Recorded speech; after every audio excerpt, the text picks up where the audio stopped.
வணக்கம் நண்பர்களே. ஹியூமிலியேஷன் அதாவது தேவையில்லாத அவமானம், அதை பற்றிய சரியான புரிதல் இல்ல அப்படிங்கிறதுக்கு உதாரணம் யாரு அப்படின்னு பார்த்தீங்கன்னா ராகுல் காந்தி தான். அவர் மட்டும் இல்ல, அவரை சார்ந்த அடிவருடிகள், அடிமைகள் அப்படின்னே சொல்லலாம். மிக மிக கேவலமாக பதிவுகள்லாம் போட்டிருக்காங்க. எதை பத்தி அப்படின்னு பார்த்தீங்கன்னா, பிரதம மந்திரி மோடி அவர்களுடைய 6 நாட்களில் 5 நாடுகள்ல பாரத பிரதமர் மோடி சுற்றுப்பயணம் செஞ்சிருக்காரு. எந்தெந்த நாடுனா UAE. அதை அவ்வளவா ஒரு சுற்றுப்பயணமும் எடுத்துக்க முடியாது. ஏன்னா அங்க வந்து 2.5 மணி நேரம் 3 மணி நேரம் தான் இருந்தாரு. அடுத்தது அவர் போனதெல்லாம் முக்கியமான ஃபர்ஸ்ட் வந்து நெதர்லாண்ட்ஸ், அப்புறம் நார்வே, ஸ்வீடன், கடைசியா இத்தாலி. இந்த நாடுகள்ல அவர் சுற்றுப்பயணம் செஞ்சுட்டு வந்திருக்காரு. இந்த சுற்றுப்பயணத்தின் மூலமாக மிகப்பெரிய நன்மைகள், ஒப்பந்தங்கள் எல்லாமே போடப்பட்டிருக்கு. குறிப்பா வந்து இந்தியாவிற்கான எண்ணெய் தேவையை யுனைடெட் அரபு எமிரேட்ஸ் UAE-லிருந்து அது ஒப்பந்தம் போடப்பட்டுள்ளது. அதுக்கப்புறம் ASML நெதர்லாண்ட்ஸினுடைய கம்பெனி, அதன் மூலமாக செமிகண்டக்டர் ஒப்பந்தம் போடப்பட்டுள்ளது. ஸ்வீடன் மூலமாக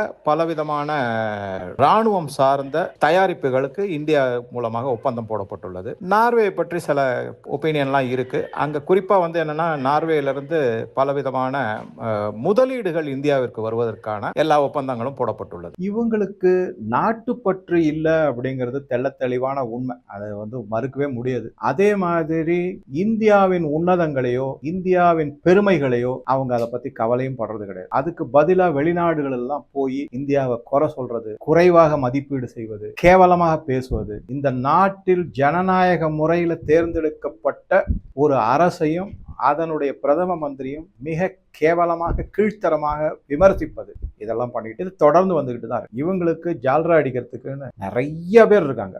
இப்ப நான் எதை பத்தி இந்த வீடியோல சொல்ல போறேன் அப்படின்னா, இந்த ஹியூமிலியேஷன், அதாவது தேவையில்லாத அவமானங்கள் கடந்த காலங்களில் நிறைய நடந்திருக்கு. காங்கிரஸ் தலைவர்களுக்கே நடந்திருக்கு. அப்ப பாஜக எப்படி நடந்து கொண்டது அப்படிங்கிறது தான் இந்த வீடியோல உங்க கூட ஷேர் பண்றேன். உங்க எல்லாருக்குமே தெரியும், இலங்கையில பல விதமான குழப்பங்களும் தகாத நடவடிக்கைகளும் நடந்திருக்கு. ஒரு பக்கம் பிரிவினைவாதம், இன்னொரு பக்கம் பெரும்பான்மை மக்கள், இலங்கை மக்களால சிறுபான்மை தமிழர்கள் மீது நடத்தப்பட்ட அராஜகம், அட்டூழியங்கள் மிக மிக கொடியது. அதாவது அதை வந்து நான் என்னால வார்த்தையில சொல்லவே முடியாது. பல ரிப்போர்ட் நான் படிச்ச போதெல்லாம் பெண்கள்லாம் அந்த அளவுக்கு மானபங்கப்படுத்துது. ஆமி கூட்டிட்டு போயிட்டாங்க அப்படின்னு சொல்லுவாங்களாம். அவங்க ஆர்மின்னு சொல்ல மாட்டாங்க, ஆமி கூட்டிட்டு போயிட்டாங்க. அப்படின்னா அந்த ஆளுனுடைய அட்ரஸ் ஒண்ணுமே தெரியாது, எங்க போறாங்க என்ன பண்றாங்க எதுவுமே தெரியாம போயிடும். அந்த அளவுக்கு ஆட்கள் எல்லாம் காணாம போயிருக்காங்க. பெண்கள் மிக கொடூரமாக நடத்தப்பட்டுள்ளார்கள். அதெல்லாம் அதுக்கு வந்து நெவர் அகைன் அப்படின்னு இப்ப யூதர்கள் எடுத்துக்கிட்டீங்கன்னு வச்சுங்களேன், அவங்க வந்து எப்பவுமே அடிக்கடி சொல்லக்கூடிய ஒரு வார்த்தை என்ன அப்படின்னா நெவர் அகைன். எதை பத்தி?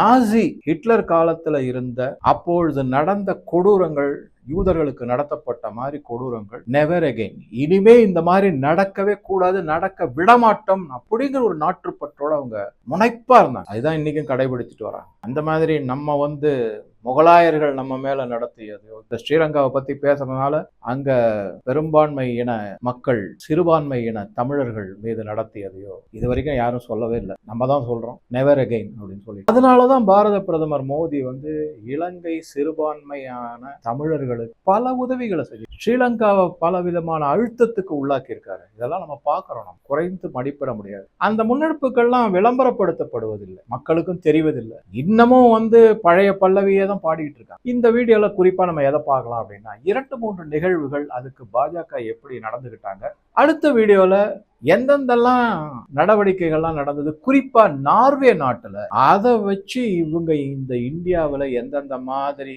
ஒரு மிக மிக கேவலமான, கீழ்த்தரமான விமர்சனங்களையும் பரப்புரைகளையும் செஞ்சுட்டு வராங்க அப்படிங்கிறத பார்க்க. நான் சொன்ன மாதிரி இலங்கையில நடந்த பல அநியாயங்களுக்கு எதிர்த்து இந்திய அரசு என்னென்னமோலாம் செஞ்சாங்க, அது இல்லைன்னு சொல்ல முடியாது. அதே மாதிரி சில தரவுகள்லாம் இருக்கு. சில தரவுகள் படி அந்த பிரிவினைவாத இயக்கங்களையும் தூண்டி விட்டதும் வளர்த்து விட்டதும் இந்திரா காந்தி டயத்துல அப்படிங்கிறதும் இருக்கு. முன்னாள் முதலமைச்சர் திரு எம்ஜிஆர் அவர்கள் வந்து பண உதவி, நிதி உதவி எல்லாம் செஞ்சிருக்காங்க அப்படிங்கிறதெல்லாம். அது எப்ப வந்து தமிழ்நாட்டின் எல்லைக்கு உள்ள வந்து இந்தியாவின் ஒருமைப்பாட்டுக்கும் இந்தியாவின் பிரிவினைவாதம் பேசுபவர்களும் ஆதரவாக ஆரம்பித்து ஒரு பெரிய துயரத்துக்கு வித்திட்டதோ அப்ப அது மக்கள் உணர ஆரம்பிச்சிட்டாங்க. இந்திய மக்கள், குறிப்பா தமிழர்கள பல பேர். இந்த இடத்துல நான் குறிப்பா ஒரே ஒரு விஷயத்த சொல்றேன். துக்ளக் ஆசிரியர் திரு சோ ராமசாமி அடிக்கடி பல மீட்டிங்லயும் சரி, அவருடைய பத்திரிகை எழுத்துக்கள் மூலமாகவும் அவர் தெரிவித்தது என்னன்னா, இலங்கை தமிழர்களுடைய பிரச்சனை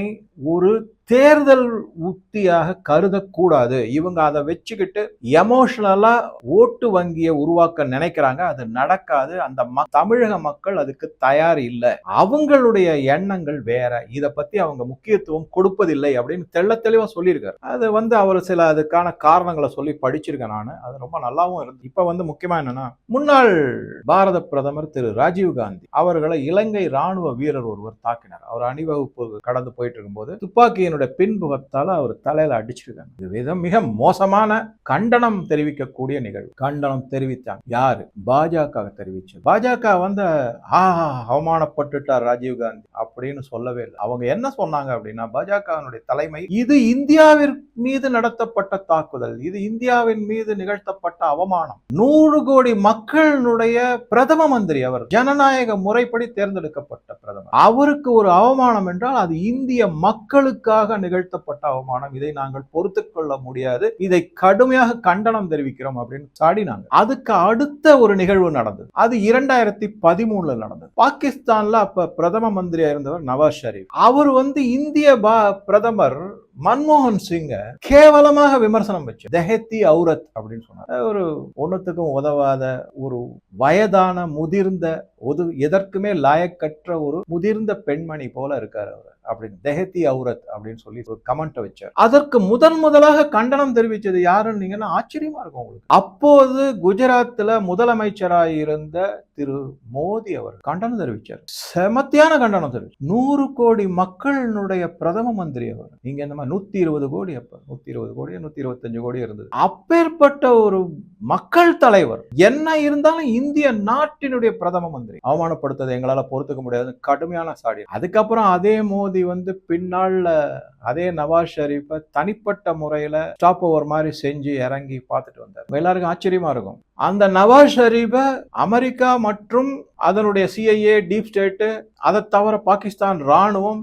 இதையெல்லாம் கண்ணுல மண்ணை தூவிட்டு சந்திக்க வச்சது யாரு அப்படின்னு பாத்தீங்கன்னா அஜித் தோவல். இது நிறைய பேருக்கு தெரிஞ்சிருக்காது. கொஞ்சம் தேடி எடுத்து பாத்தீங்கன்னா தெரியும். அஜித் தோவலுக்கு பாகிஸ்தான் தன்னோட உள்ளங்கை மாதிரி தெரியும். எங்க என்ன ரேகை போகுது, ரோடு வருது, எங்க யார் இருக்காங்க, என்ன தைரியமா சொன்னாராம் பாரத பிரதமர் மோடி கிட்ட, வாங்க நான் கூட்டிட்டு போய் உங்களை சந்திக்க வைக்கிறேன். அந்த மாதிரி கூட்டிகிட்டு கொண்டு போய் நவாஸ் ஷெரீப்பை தங்க வச்சுட்டு சந்திக்க வச்சுட்டு உடனே இந்தியா வந்துட்டான். எந்த அசம்பாவிதமும் நடக்கல, எந்த நிகழ்வும் நடக்கல. ஏன்னா அஜித் தோவலுடைய உறுதியான நம்பிக்கை அந்த மாதிரி இருந்துச்சு. பாரத பிரதமர் மன்மோகன் சிங்க நவாஸ் ஷெரீப் இந்த மாதிரி கேவலமா ஒரு கீழ்த்தரமான விமர்சனம் வச்ச போது கடுமையான கண்டனம். அதுக்கு அவர் சொன்னது, he is my PM அப்படின்னு சொன்னார். குஜராத் சீஃப் மினிஸ்டரா இருந்த மோடி அவர்கள் மன்மோகன் சிங் மை PM, நீ யாருடா அப்படிங்கிற மாதிரி தெரிவிச்சார். அதே மாதிரி வாஜ்பாயும் எடுத்துக்கிட்டீங்கன்னாக்கா PV நரசிம்மராவ் பல விதத்துல அவருக்கு சப்போர்ட் கொடுத்திருக்காரு. Devaluation, Ruby devaluation. நரசிம்மராவ் தன்னுடைய கட்சி ஆட்களையே நம்பலையும், காங்கிரஸ்ல இருக்கிறவங்களே நம்பலையும். தன்னுடைய PAவை கூட்டு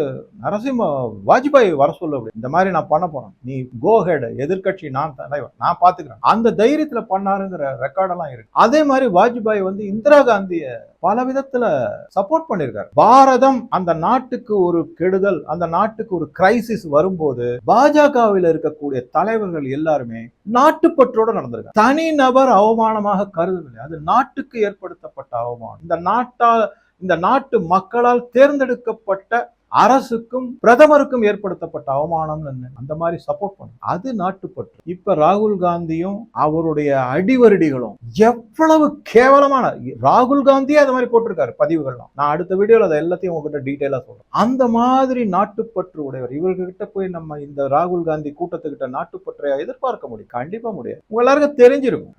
அது ஆனா பத்திரிகைகள்ல செய்தியாகவும் வந்திருக்கு. ஆனா வெளியில பரவலாக நிரூபிக்கப்படவில்லை. ராகுல் காந்தி போதைப் பொருள் வைத்திருந்து பிடிபட்டார் அமெரிக்காவில். வாஜ்பாய் தான் அதுல அப்ப பிரதம மந்திரியா இருந்து அவரை தப்பிக்க வைத்தார் அப்படிங்கிற நிகழ்வுகள்லாம் இருந்திருக்கு. அது எந்த அளவுக்கு உண்மை நிலைநாட்டப்பட்டதுங்கிறது இன்னி வரைக்கும் யாருக்கும் தெரியாது. பட் இருக்குது. நெருப்பு இல்லாம புகையாதுன்னு வாங்கல, அந்த மாதிரி தான் நம்ம எடுத்து. ஆனா அதுல சில உண்மைத்தன்மைக்கான ஆதாரங்களும் இருக்கு. அந்த மாதிரி நாட்டினுடைய அவமானத்தை பெரிதாக கருதி நம்ம நாட்டுக்கு அந்த மாதிரி வரக்கூடாதுங்கிற நடவடிக்கைகள்ல தான் பாஜக தலைவர்கள் வாஜ்பாயா இருக்கட்டும், அத்வானியா இருக்கட்டும், நரேந்திர மோடி அவர்களா இருக்கட்டும், எல்லாரும் அந்த மாதிரி நடந்துட்டு வந்திருக்கு. இதுல அவங்க என்ன சொல்லுவாங்கன்னா, நாடுதான் முக்கியம் ஃபர்ஸ்ட், அரசியல் அப்புறம் அப்படின்னு. அந்த மாதிரி சொல்லக்கூடிய மனிதர்களாக இருந்தார்கள். நாம் எல்லோரும் பாரதியர்கள். கருத்து வேறுபாடு இருக்கலாம், அரசியல் கட்சி கோட்பாடுகள் வேற மாதிரியா இருக்கலாம், அதனுடைய சார்பு நிலை வேற மாதிரியா இருக்கலாம். ஆனா இந்தியர்கள், பாரதியர்கள் அந்த மாதிரி கோட்பாடோட வாழ்ந்த தலைவர்கள் பாஜக இன்னைக்கும் இருக்காங்க. இன்னைக்கும் இருக்காங்க. ராகுல் காந்தி மோடி அவர்களை எவ்வளவு கீழ்த்தரமா விமர்சித்திருக்காரு தெரியுமா? இந்த நாட்டினுடைய துரோகி, கத்தர் அப்படின்னு சொல்லியிருக்காரு. எவ்வளவு கேவலமான. அவருடைய அன்னை சோனியா காந்தி என்ன பண்ணிருக்காங்க? கூனி ஹாத், மவுத் கா சௌதாகர், இந்த மாதிரி எல்லாம் விமர்சனம். பாஜகவுல பல தலைவர்கள் இருக்காங்க. நிஷிகாந்த் துபே ரொம்ப குறிப்பிடப்பட்டு சொல்லப்பட வேண்டியவர். அது தவிர சம்பித் பாத்ரா, சுதான்ஷு திரிவேதி, டாக்டர் சுதான்ஷு திரிவேதிய அவருடைய பேச்சுக்கள்லாம் கொஞ்சம் ஹிந்தி தெரிஞ்சு கேட்டீங்கன்னா அவ்வளவு அருமையான பேச்சு, ஆணித்தரமான ஆதாரங்களோட பேசக்கூடியவர்.